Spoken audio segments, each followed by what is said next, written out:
Assalamualaikum warahmatullahi wabarakatuh. Perkenalkan kami dari kelompok satu. Di sini kami akan menjelaskan tentang psikologi Gestalt. Jadi apa sih psikologi Gestalt itu? Psikologi Gestalt merupakan salah satu aliran psikologi yang mempelajari suatu gejala sebagai suatu keseluruhan atau totalitas. Data-data dalam psikologi Gestalt disebut sebagai fenomena. Jadi di pertemuan kali ini kita akan membahas tokoh-tokoh atau ilmuwan yang mempunyai pengaruh besar dalam terbentuknya psikologi Gestalt ini. Assalamualaikum warahmatullahi wabarakatuh. Saya Nadine Isara. Di sini saya akan menjelaskan psikologi Gestalt oleh Max Wertheimer. Max Wertheimer adalah seorang psikolog. Dia lahir di Praha pada tanggal 15 April 1880 dan meninggal pada tanggal 12 Oktober 1943 di New York, Amerika Serikat. Wertheimer dikenal sebagai pelopor utama dari salah satu teori psikolog Gestalt. Psikolog Gestalt, gagasan awal Wertheimer dalam mengembangkan psikolog Gestalt diawali oleh perjalanan untuk berlibur. Ia mengadakan perjalanan dari Wina ke Reinhard dengan sarana transportasi berupa kereta api. Selama perjalanan, ia mengalami persepsi bahwa gunung dan tiang listrik yang dilihatnya mengalami pergerakan. Ia kemudian berpendapat bahwa persepsi memiliki struktur sehingga berbeda dengan sensasi. Menurutnya, sensai lebih bersifat elementer. Teori Gestalt dibuat karena anggapan bahwa pendekatan reduksionis yang dilakukan dalam strukturalisme dan behaviorisme adalah tindakan yang salah. Pengembangan teori Gestalt oleh Wertheimer menggunakan metode pengamatan dan penyelesaian masalah. Teori Gestalt menjadi salah satu jenis teori yang menjelaskan tentang belajar. Kehadiran teori Gestalt juga mengawali perkembangan psikologi kognitif. Penelitian-penelitian yang diadakan oleh Wertheimer, Kohler, dan Kova untuk psikologi Gestalt juga menjadi salah satu landasan bagi pengembangan pandangan konstruktivisme. Karya tulis itu ada Investigation of Gestalt Theory. Investigation of Gestalt Theory diselesaikan oleh Wertheimer pada tahun 1923. Buku ini merupakan penjelasan bagi hukum-hukum Gestalt. Hukum-hukum ini ada 3, yaitu hukum kedekatan, hukum ketertutupan, dan hukum kesamaan. Hukum kedekatan menyatakan bahwa pandangan mengenai keseluruhan timbul pada hal-hal yang saling berdekatan dari segi jarak dan waktu. Wertheimer melandaskan psikologi Gestalt dengan filsafat fenomenologi. Ia mengemukakan bahwa fenomena dipandang sebagai suatu keutuhan dan tidak dipandang sebagai bagian-bagian yang terpisah. Teori kognitif, teori Gestalt yang dikembangkan oleh Wertheimer telah muncul penjelasan mengenai teori kognitif sebagai teori belajar dilandasi oleh teori Gestalt. Teori Medan, kegunaan teori ini adalah sebagai acuan dalam penjelasan pembentukan kemampuan individu. Terima kasih. Wassalamualaikum warahmatullahi wabarakatuh. Wolfgang Kohler adalah seorang psikolog Jerman yang lahir pada tanggal 21 Januari 1887 di Tallinn, Estonia dan meninggal pada 11 Juni 1967 di New Hampshire, Amerika Serikat. Kohler merupakan tokoh penting dalam pengembangan pemikiran psikologi Gestalt yang berusaha memahami pembelajaran persepsi komponen-komponen lain kehidupan mental sebagai kesatuan struktur. Tesis doktoralnya bersama Karl Stumpf di Universitas Berlin merupakan sebuah investigasi mengenai pendengaran sebagai seorang asisten dan dosen di Universitas Frankfurt Psikologi. Dia melanjutkan penelitian auditorialnya pada tahun 1912 bersama Kurt Kofka menjadi bahan eksperimen dari penelitian tentang persepsi yang dilakukan oleh Max Wertheimer, yang laporannya tentang penelitian tersebut menghasilkan pemikiran Gestalt sebagai direktur bagian penelitian antropoid dari Academy of Science di Tenerife, Canary Island. Kohler juga mengadakan percobaan-percobaan mengenai pemecahan masalah yang dilakukan oleh simpanse. Ia menemukan kemampuan para simpanse tersebut untuk menggunakan peralatan sederhana dan membangun rangkaian-rangkaian yang sederhana. Yaitu eksperimen pertama adalah penelitiannya tentang perilaku simpanse untuk meraih pisang yang diberikan Kohler karena mengalami kesulitan untuk meraihnya. Maka simpanse tersebut menggunakan tongkat yang ada di sangkar untuk meraih pisang tersebut. Eksperimen 2 masih sama dengan eksperimen sebelumnya, namun posisi pisang dibuat Wolfgang Kohler lebih tinggi dan simpanse diberi 2 tongkat karena sulit meraih pisang tersebut dan dengan 1 tongkat. Maka simpanse tersebut menggabungkan kedua tongkat tersebut untuk meraih pisang. Eksperimen ketiga dianggap masih keberlanjutan dan eksperimen kedua, namun Wolfgang Kohler merubah bentuk tongkat menjadi bentuk kotak dan simpanse menggunakan kotak tersebut untuk memanjat meraih pisang. Eksperimen keempat, Kohler masih menggunakan simpanse dengan pisang, yakni menambah kotak dalam sangkar dan menambah posisi tinggi pisang. Kemudian simpanse memperoleh wawasan baru untuk menumpuk kotak demi kotak untuk meraih pisang tersebut. Dari penjelasan di atas, maka dapat disimpulkan bahwa penerapan teori Gestalt dalam pembelajaran memengaruhi positif, baik meningkatkan hasil belajar atau mengatasi beberapa masalah yang muncul dalam proses pembelajaran itu sendiri.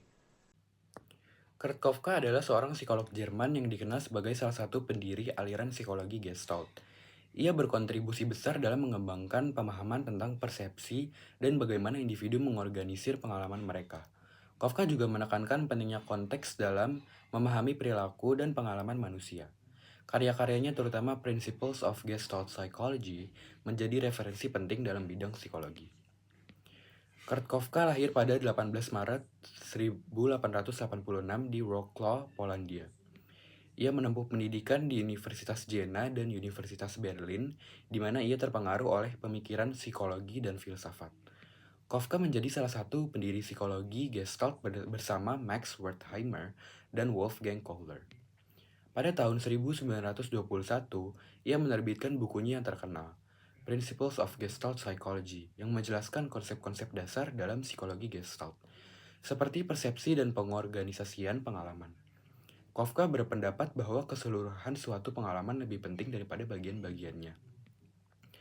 Ia pindah ke Amerika Serikat pada tahun 1920-an, di mana ia mengajar di berbagai universitas dan mempopulerkan psikologi Gestalt. Kafka meninggal pada 22 November 1941. Karyanya tetap berpengaruh dalam psikologi, terutama dalam studi persepsi dan pengembangan teori-teori kognitif. Kurt Kafka menghasilkan beberapa karya penting dalam psikologi. Di antaranya yang pertama yaitu Principles of Gestalt Psychology. Buku ini menjadi salah satu teks dasar dalam psikologi Gestalt, menjelaskan prinsip-prinsip persepsi dan bagaimana individu mengorganisir pengalaman. Yang kedua ada Gestalt Psychology, An Introduction to New Concepts in Modern Psychology, menguraikan konsep-konsep kunci dari psikologi Gestalt dan aplikasinya dalam memahami perilaku manusia. Yang ketiga ada The Growth of Mind. Karya ini mengeksplorasi perkembangan kognitif dan bagaimana pengalaman membentuk pikiran. Yang keempat dan terakhir, Kafka juga menulis banyak artikel yang membahas berbagai aspek psikologi, termasuk persepsi, belajar, dan perkembangan. Karya-karya ini berkontribusi signifikan dalam mengembangkan pemahaman tentang persepsi dan proses kognitif dalam psikologi. Beberapa pelajaran yang bisa diambil dari pemikiran Kurt Kafka antara lain.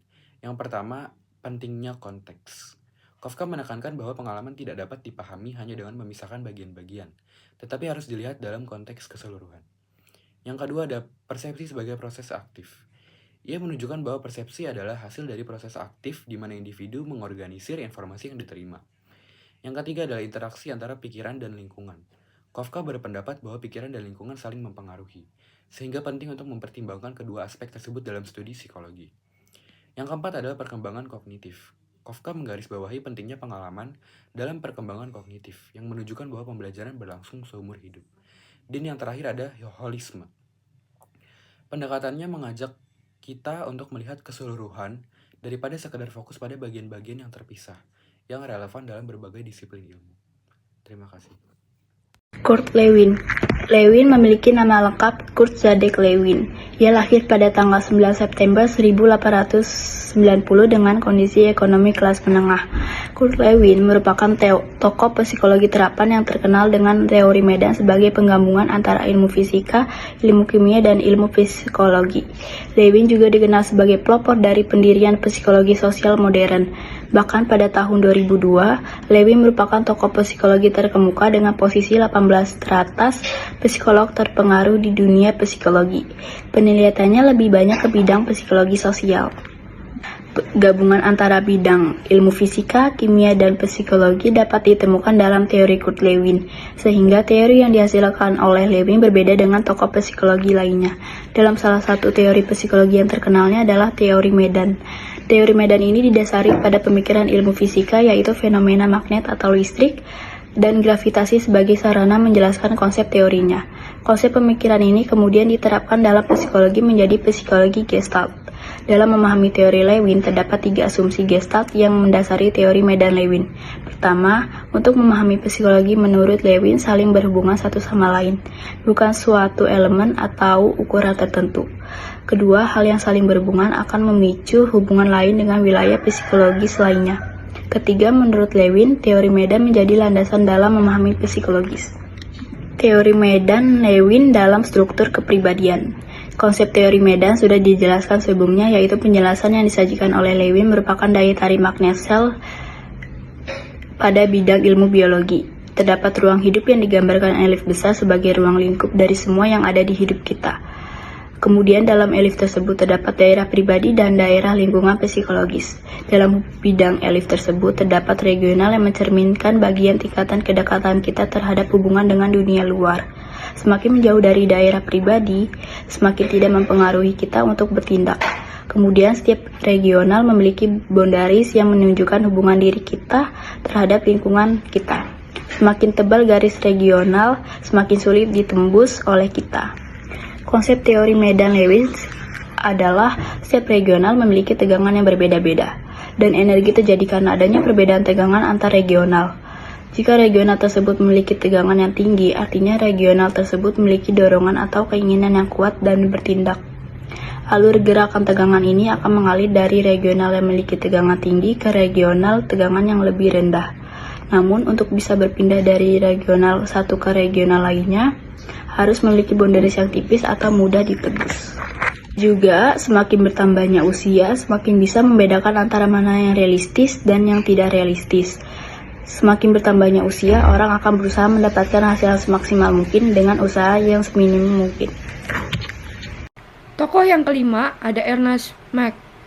Ernest Mach lahir pada tanggal 18 Februari 1838 di Republik Ceko dan meninggal pada tanggal 19 Februari 1916 di Jerman.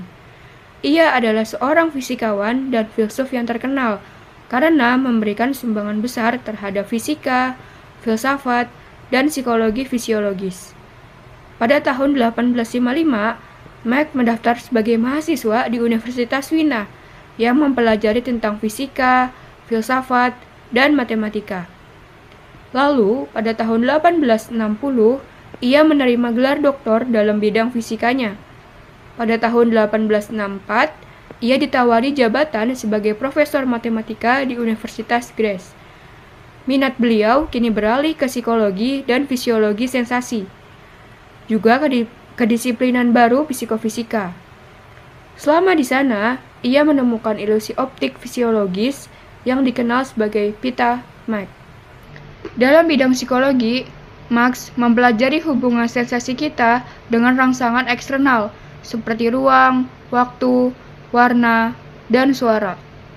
Keempat unsur tersebut dulunya adalah ranah fisika, namun kini juga dipelajari oleh para psikolog dan dipahami bukan hanya sebagai bagian dari dunia fisik eksternal saja, tetapi juga sebagai unsur pengalaman batin. Di sini, Mach sangat terinspirasi oleh psikofisika Gustav Fechner. Selain itu, Mach memberikan banyak kontribusi pada psikologi dan fisiologi, termasuk antisipasinya terhadap teori Gestalt. Ia meletakkan dasar bagi teori ini dalam bukunya pada tahun 1886 yang berjudul Analisis Sensasi. Ia melakukan banyak pekerjaan pada Max Benz, yang merupakan ilusi optik oleh persepsi kontras pada mata manusia. Meskipun pada abad ke-20, ia lebih dikenal oleh para filsuf karena pengaruhnya terhadap fisika dan filsafat fisika, namun psikologilah yang menjadi kekuatan pendorong utama di balik filsafat sainsnya. 3 karya Marx dalam bidang psikologi. Yang pertama, ilusi optik pita Marx, yaitu efek yang melebih-lebihkan kontras antara tepi-tepi dengan nuansa abu-abu yang sedikit berbeda. Yang kedua, perbedaan antara ruang fisiologis dan ruang geometri, khususnya visual. Dan yang ketiga, pandangan mengenai struktur mediasi. Pandangan ini menginspirasi posisi induktif B.F. Skinner. David Hartley adalah seorang filsuf dan psikolog Inggris yang dianggap sebagai salah satu pionir awal dalam studi mimpi pada tahun 1705 sampai 1753. Dia terkenal karena karyanya Observations on Man, His Frame, His Duty, and His Happiness pada tahun 1749, di mana dia mengusulkan teori pikiran dan tubuh yang menekankan interaksi antara yang fisik dan mental. Teori Hartley tentang pikiran didasarkan pada ide bahwa pikiran manusia adalah lembaran kosong pada kelahiran dan semua pengetahuan dan ide berasal dari pengalaman sensorik.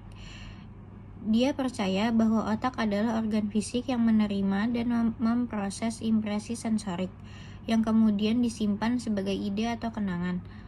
Hartley juga mengusulkan bahwa pikiran dan tubuh sangat terkait dan bahwa sensasi fisik dapat menghasilkan keadaan mental yang sesuai.